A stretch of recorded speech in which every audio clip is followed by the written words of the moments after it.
The Collected Works of Edgar Allan Poe, Raven Edition, Volume 2. The Cask of Amontillado. The 1,000 injuries of Fortunato I had borne as I best could, but when he ventured upon insult, I vowed revenge. You, who know so well the nature of my soul, will not suppose, however, that I gave utterance to a threat. At length I would be avenged. This was a point definitively settled, but the very definitiveness with which it was resolved precluded the idea of risk. I must not only punish, but punish with impunity. A wrong is unredressed when retribution overtakes its redresser.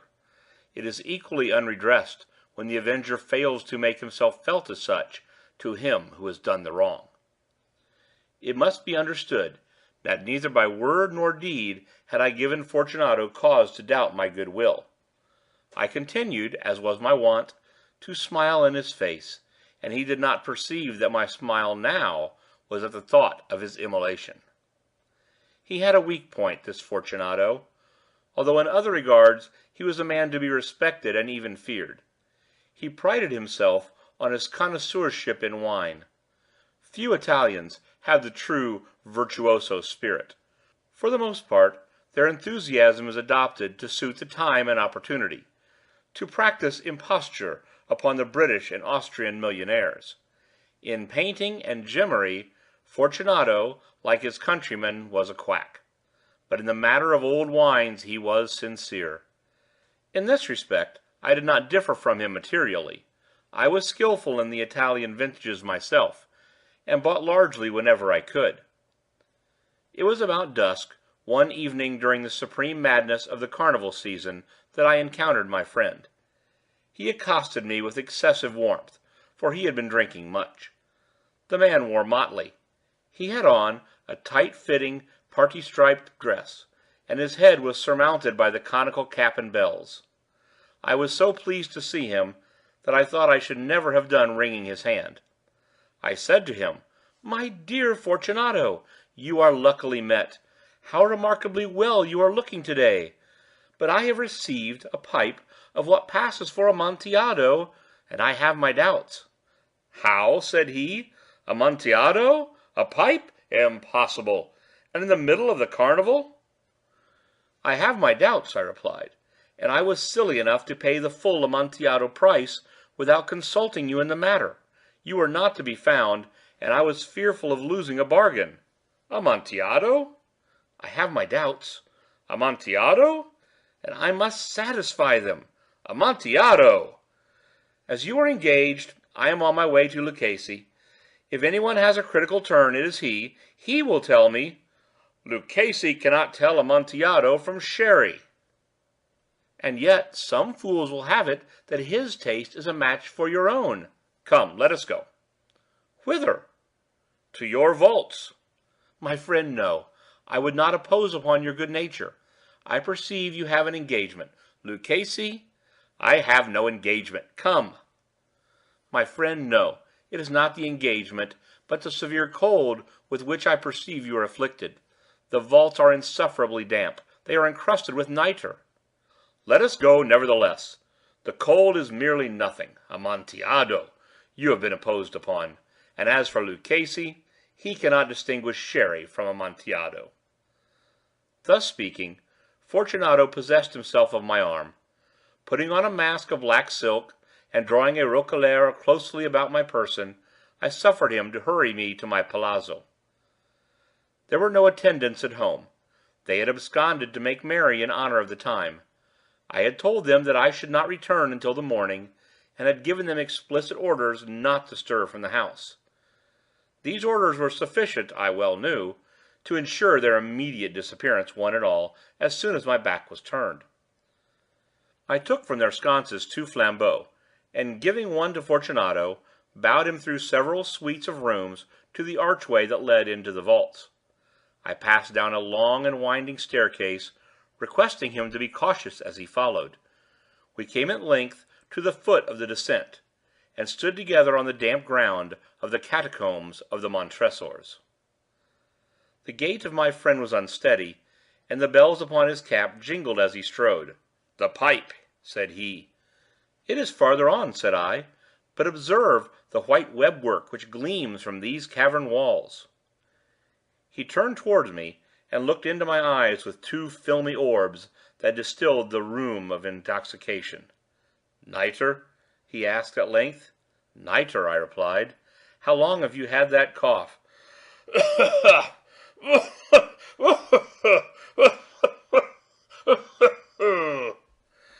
My poor friend found it impossible to reply for many minutes. "It is nothing," he said at last. "Come," I said, with decision, "we will go back. Your health is precious. You are rich, respected, admired, beloved. You are happy, as once I was. You are a man to be missed. For me it is no matter. We will go back. You will be ill, and I cannot be responsible. Besides, there's Luchesi." "Enough," he said. "The cold is a mere nothing. It will not kill me. I shall not die of cough." "True, true," I replied, "and indeed I had no intention of alarming you unnecessarily, but you should use all proper caution.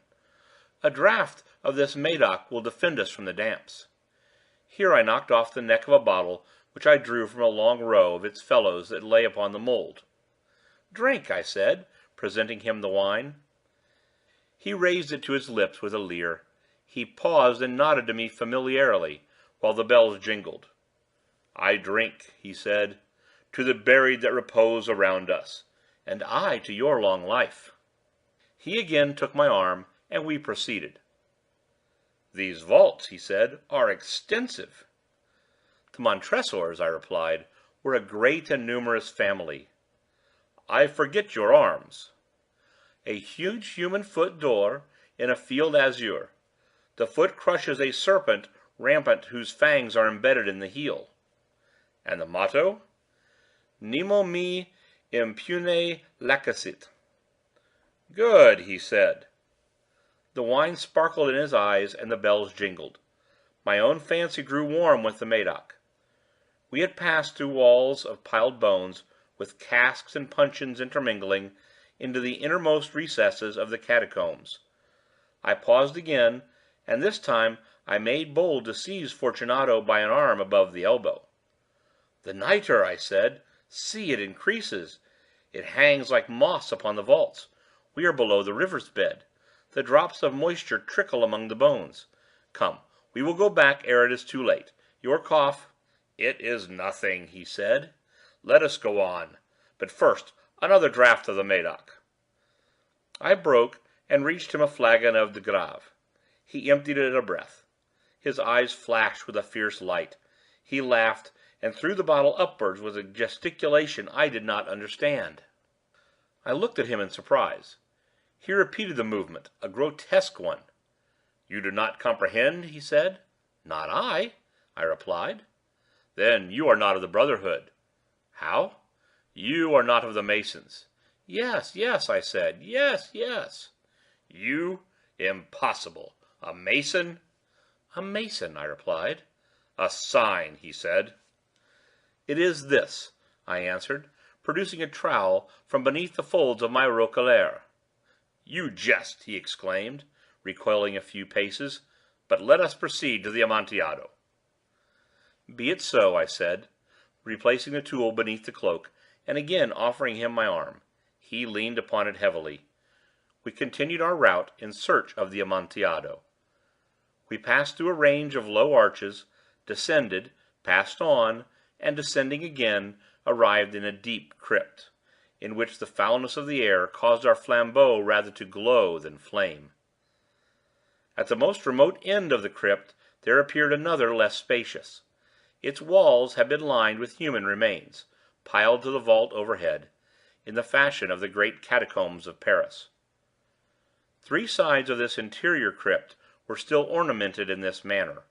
From the fourth the bones had been thrown down, and lay promiscuously upon the earth, forming at one point a mound of some size. Within the wall thus exposed by the displacing of the bones, we perceived a still interior recess, in depth about 4 feet, in width 3, in height 6 or 7. It seemed to have been constructed for no especial use in itself, but formed merely the interval between two of the colossal supports of the roof of the catacombs, and was backed by one of their circumscribing walls of solid granite. It was in vain that Fortunato, uplifting his dull torch, endeavored to pry into the depths of the recess. Its termination the feeble light did not enable us to see. "Proceed," I said. "Herein is the Amontillado. As for Luchesi—" "He is an ignoramus," interrupted my friend, as he stepped unsteadily forward, while I followed immediately at his heels. In an instant he had reached the extremity of the niche, and, finding his progress arrested by the rock, stood stupidly bewildered. A moment more, and I had fettered him to the granite. In its surface were two iron staples, distant from each other about 2 feet, horizontally.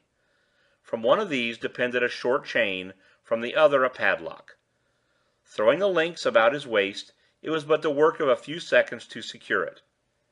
He was too much astounded to resist. Withdrawing the key, I stepped back from the recess. "Pass your hand," I said, "over the wall. You cannot help feeling the nitre. Indeed, it is very damp. Once more let me implore you to return. No? Then I must positively leave you. But I must first render you all the little attentions in my power." "The Amontillado!" ejaculated my friend, not yet recovered from his astonishment. "True," I replied, "the Amontillado."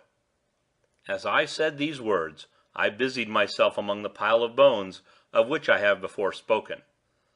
Throwing them aside, I soon uncovered a quantity of building stone and mortar.